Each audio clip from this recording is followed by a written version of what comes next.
আসসালামু আলাইকুম। সবাই কেমন আছেন? আশা করি সবাই ভালো আছেন। আলহামদুলিল্লাহ আমিও ভালো আছি। যদিও বর্তমান সময়ে যে বিদ্যুতের সমস্যা, আমাদের গ্রাম পাশাপাশি অন্যান্য গ্রাম যেগুলো আছে প্রায় সব গ্রামে আপনার বিদ্যুতের সমস্যা। তো এই বিদ্যুতের সমস্যায় দেখা গেছে আপনার মানে জীবনযাপন একদম অতিষ্ঠ, না বললেই নয় আরকি। তো আসলে আমি আজকে যে বিষয়টা নিয়ে কথা বলবো আসলে বর্তমান সময়ে দেশে যদিও জ্বালানি সংকট, যুদ্ধ পরিস্থিতির কারণে আরকি। তো আসলে এই সময়টা আসলে কৃষিকাজটা কীরকম আপনার মানে কতটা হুমকিতে পড়ে গেছে যেটা না বললেই নয়। তো আসলে সত্যিকার অর্থে যেটা আমার মনে হয় যে আসলে এটা সংকট কিনা জানি না যদিও, কিন্তু কিছুটা তো সংকট আছে অবশ্যই। তারপরে দেখা যাচ্ছে যে যারা আপনার বর্তমান সময়ে আপনার যারা ইরি ধান আমাদের এলাকায় যেটা বলে আপনার ইরি ধান যারা বুনছে, তো তাদের সমস্যাটাই সবচাইতে মানে বেশি। দেখা যাচ্ছে আপনার সব এলাকায় তো আর সব চোখে তো আর আপনার নাই যে আপনার বিদ্যুতের যে মোটরের যে পানি সেচের ব্যবস্থা ওইটা নাই। তো অনেক আছে, বেশিরভাগই আছে আপনার দেখা যাচ্ছে আপনার মেশিন দিয়ে যেটা আপনার কি সেচের ব্যবস্থা পেট্রোলের মাধ্যমে যেটা করে আর কি ডিজেলের মাধ্যমে। তো আসলে এই সময়টায় যদি আপনি ডিজেলের সমস্যা দেখা গেছে ধানগুলো কিন্তু অনেকের মানে বিভিন্ন নিউজে দেখছি যে অনেক এলাকায় বিভিন্ন সমস্যা হয়েছে, ধানগুলো মারা গেছে, দেখা গেছে পানি দিতে পারে নাই।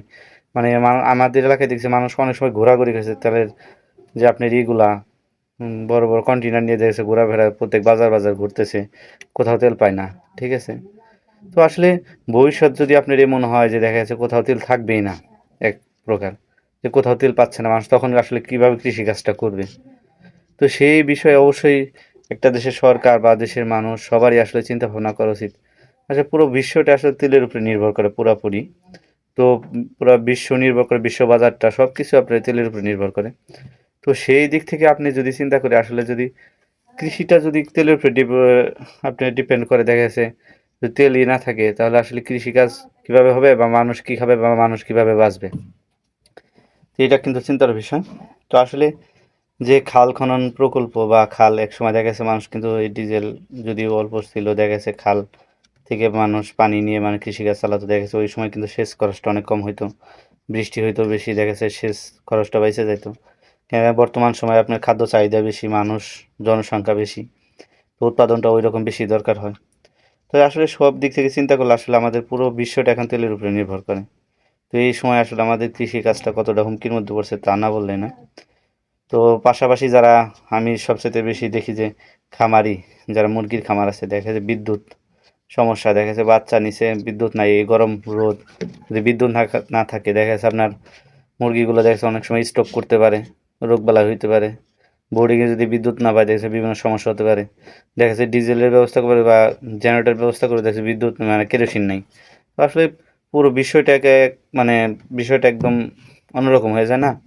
তো আসলে এই সময় আসলে আমাদের কি করা উচিত? এই বিষয়গুলো নিয়ে আমি অনেকটা চিন্তা ভাবনা করছি বা করব। আপনাদেরও অবশ্যই জানাবো যে কি করা উচিত। আপনারা কি উদ্যোগ গ্রহণ করবেন? সামনে দেখা যাচ্ছে আর বিদ্যুৎ নাও থাকতে পারে। এখন যেরকম সমস্যা হইতেছে, আমাদের এই নাগরপুর উপজেলায় বেশি সমস্যা। আমার পার্শ্ববর্তী আছে, সাটুরিয়া আছে, দৌলতপুর আছে, মানিকগঞ্জ এরিয়াটা। তো ওনাদেরটা ওইরকম সমস্যা ছিল না। কিন্তু ইদানিং দেখতেছি ওইখানেও সমস্যাটা আছে। তো আসলে সব দিক থেকে বিবেচনা করলে আমার মনে হয় যে না, আসলে অবশ্যই একটু সমস্যা আছে। যা হোক, দোয়া করি যে আসলে সরকার এই বিষয়ে কোনো উদ্যোগ গ্রহণ করবে আর তাড়াতাড়ি খুব যুদ্ধ শেষ হবে। এই দোয়া করি। শুধু পুরো বিশ্ব জানি শান্তিতে মানুষ বসবাস করতে পারে, সেই বিষয়ে আরকি দোয়া করি যেন সবাই মানে একটা সুন্দর জীবনযাপন করতে পারে। যদি দেখা যাচ্ছে দুর্ভিক্ষ দেখা দেয়, মানুষ দেখা যাচ্ছে অন্যরকম একটা গৃহযুদ্ধ লেগে যেতে পারে, এরকম সমস্যা। তো এই হলো আজকের ভিডিও। তো আপনারা যারা আরকি নিয়মিত আমার ভিডিওগুলো দেখেন বা বিভিন্ন ইয়েগুলো করেন, তো অবশ্যই যার যার খামার বা আছে অবশ্যই এই বিষয়গুলো নিয়ে মাথায় রেখে কাজগুলো করবেন। তো আর এই যে আমার পাখিটা, আজকে আপনার এই পাখিটা হলো আরকি এই আপনার ঝড়ে আরকি বাতাসে আরকি পড়ে গেছিল। তো ওরে খাবার-দাবার দেওয়ার পর আরকি এই যে এখন সুস্থ। ঠিক আছে? তো ওরে খাঁচায় রাখার জন্য খাবার-দাবার দেওয়া হইতেছে। ওর আম্মা আইসা কিন্তু সকালে আইসা ওই যে খাঁচার উপরে রাইখে দেয়, ওইখানে এসে আরকি খাওয়াই যায়। তো এই হলো আজকের ভিডিও। তো সকলে ভালো থাকবেন, সুস্থ থাকবেন। আসসালামু আলাইকুম।